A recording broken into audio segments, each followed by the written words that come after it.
સમાચાર સવારમાં આપનું સ્વાગત છે। આજના તાજા અને મહત્વપૂર્ણ સમાચારો પર એક નજર કરીએ તે પહેલા ચેનલને સબસ્ક્રાઇબ કરી લો।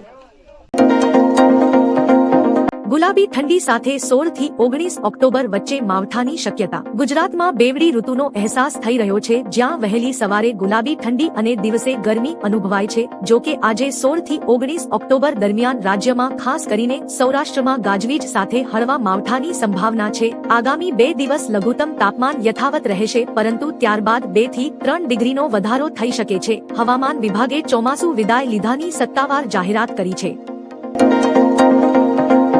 ગુજરાતના રાજકારણને લઈ મોટા સમાચાર। ગુજરાતના રાજકારણને લઈ સૌથી મોટા સમાચાર સામે આવ્યા છે, જેમાં તારીખ 17 ઓક્ટોબરે એટલે કે વાઘબારસે નવા મંત્રીઓની શપથ વિધિ યોજાશે। આજે ઘણા જ મંત્રીઓની છેલ્લી બેઠક હશે। આજે રાજીનામા લેવાશે। રેશન કાર્ડને લઈ મોટા સમાચાર। ગુજરાતના અન્ન નાગરિક પુરવઠા વિભાગે પરિપત્ર જારી કરી જણાવ્યું કે રેશન કાર્ડનો ઉપયોગ હવે રહેઠાણના પુરાવા તરીકે નહીં થઈ શકે। તેનો ઉપયોગ માત્ર વ્યાજબી ભાવની દુકાનો અને ગેસ કનેક્શન માટે જ માન્ય રહેશે। આ નિર્ણયથી રેશન કાર્ડના દુરુપયોગને રોકવાનો હેતુ છે, જેથી તેનો મૂળ હેતુ અન્ન પુરવઠો સુનિશ્ચિત કરવા પૂરતો મર્યાદિત રહે।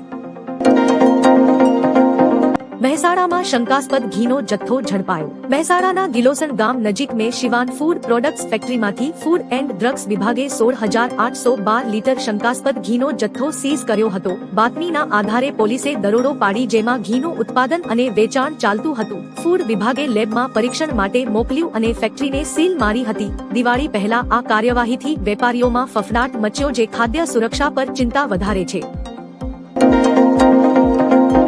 ટેરિફ લગાવ્યો અને હવે અમેરિકાએ ભારતનો સપોર્ટ માંગ્યો। ચીને રેર અર્થ મિનરલ્સના નિકાસ નિયમો કડક કરતા અમેરિકાની ચિંતા વધી છે। આ મિનરલ્સ પર ચીનના વર્ચસ્વને રોકવા માટે અમેરિકાએ ભારત અને યુરોપિયન દેશો પાસે સહયોગ માંગ્યો છે। અમેરિકી નાણાં મંત્રી સ્કોટ બેસેન્ટે કહ્યું કે તેમને ભારત અને અન્ય એશિયન દેશો તરફથી પૂરતો સપોર્ટ મળવાની આશા છે। અમે નિકાસ પ્રતિબંધો સહન નહીં કરીએ। આ સહયોગ વૈશ્વિક સપ્લાય ચેઇનને સુરક્ષિત કરવા માટે મહત્વપૂર્ણ છે।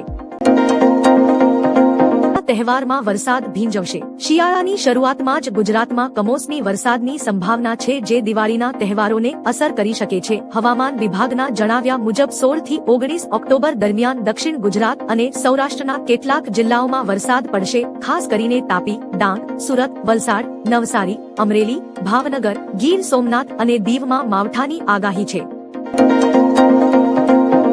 ગુજરાત મંત્રીમંડળ વિસ્તરણના મોટા સમાચાર। ગુજરાત મંત્રીમંડળ વિસ્તરણના મોટા સમાચાર સામે આવ્યા છે। સૂત્રો અનુસાર 15 કે 16 ઓક્ટોબરે મુખ્યમંત્રી ભૂપેન્દ્ર પટેલના મંત્રીમંડળમાં વિસ્તરણ થશે। ભાજપ હાઈકમાન્ડની મંજૂરી પછી 8 થી 10 નવા ચહેરાઓને સ્થાન મળી શકે છે, જેમાં પાટીદાર, ઓબીસી અને એસટી સમુદાયના નેતાઓનો સમાવેશ થઈ શકે। આ વિસ્તરણ બિહાર ચૂંટણી પહેલા રાજકીય સંતુલન માટે મહત્વનું છે।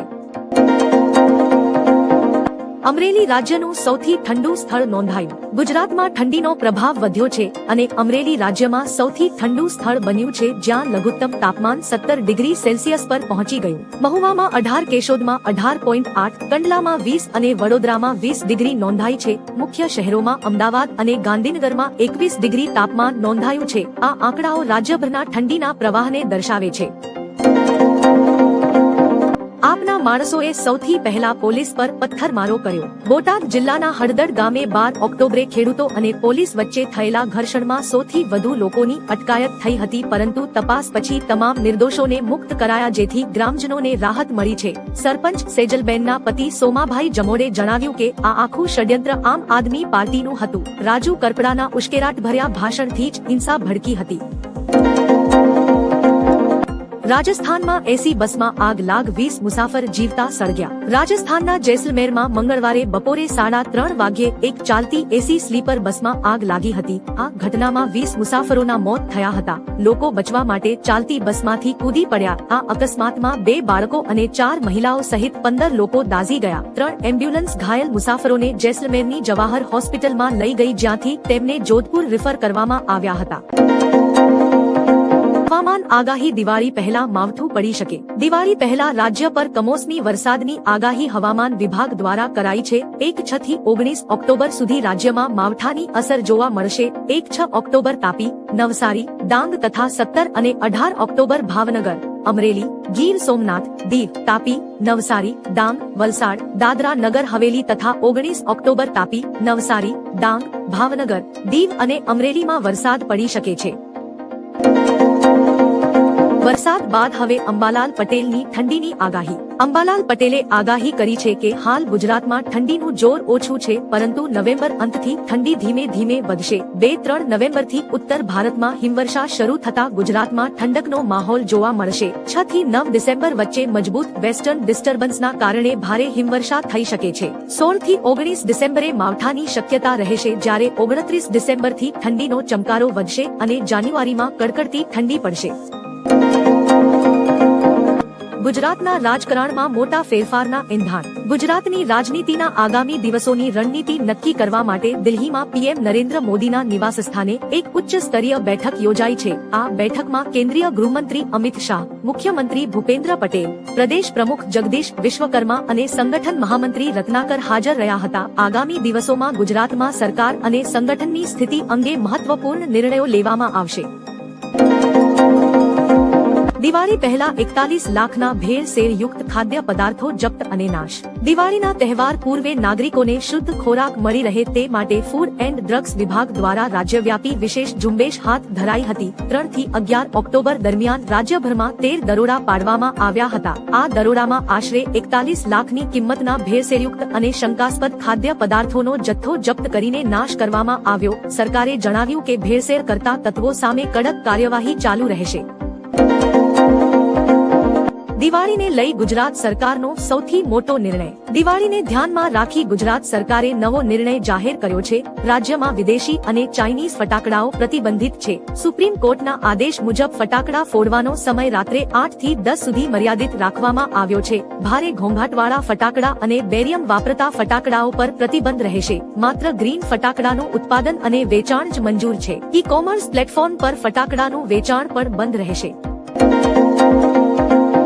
બોટાદમાં અથડામણમાં 85 લોકો સામે હત્યાના પ્રયાસની ગંભીર એફઆઈઆર. બોટાદના હળદડ ગામમાં ખેડૂત મહાપંચાયત દરમિયાન પોલીસ અને લોકો વચ્ચે થયેલી હિંસક અથડામણ બાદ મામલો ગરમાયો છે. પોલીસે આ ઘટનામાં કડક કાર્યવાહી કરી છે.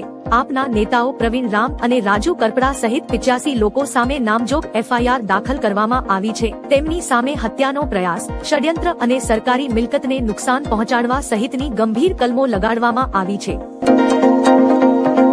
શિયાળાનું ધીમે ધીમે આગમન. રાજ્યમાં શિયાળાનું ધીમે ધીમે આગમન થયું છે. મહત્તમ તાપમાન 34-35 ડિગ્રી, જ્યારે લઘુત્તમ તાપમાન 20 ડિગ્રીથી નીચે રહેશે. ચોમાસાએ ગુજરાત, રાજસ્થાન, મહારાષ્ટ્ર અને મધ્યપ્રદેશમાંથી વિદાય લીધી છે. હવામાન વિભાગે ચોમાસાની સત્તાવાર વિદાય જાહેર કરી છે. આગામી 7 દિવસ ગુજરાતમાં વાદળછાયું વાતાવરણ રહેશે, પરંતુ વરસાદની આગાહી નથી. અમદાવાદમાં મહત્તમ તાપમાન 34 ડિગ્રી અને લઘુત્તમ 23 ડિગ્રી રહેવાની સંભાવના છે.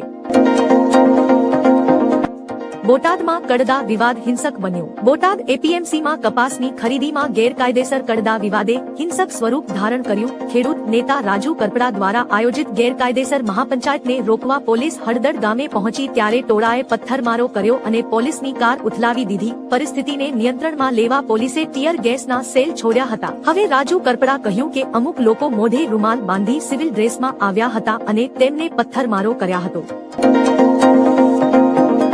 ગુજરાતમાંથી ચોમાસાની વિદાય, 7 દિવસ વાતાવરણ સ્થિર. હવામાન વિભાગની આગાહી મુજબ રાજ્યમાંથી ચોમાસાએ સત્તાવાર રીતે વિદાય લીધી છે અને હવે શિયાળાનું આગમન થયું છે. આગામી 7 દિવસ ગુજરાતના વાતાવરણમાં કોઈ મોટો ફેરફાર જોવા નહીં મળે. રાજ્યમાં ધીમે ધીમે ગુલાબી ઠંડીનો માહોલ જામશે અને વહેલી સવારે તેની અસર અનુભવાશે. અમદાવાદમાં મહત્તમ તાપમાન 34 ડિગ્રી છે, જ્યારે અમરેલીમાં સૌથી ઓછું 19 ડિગ્રી લઘુત્તમ તાપમાન નોંધાયું છે.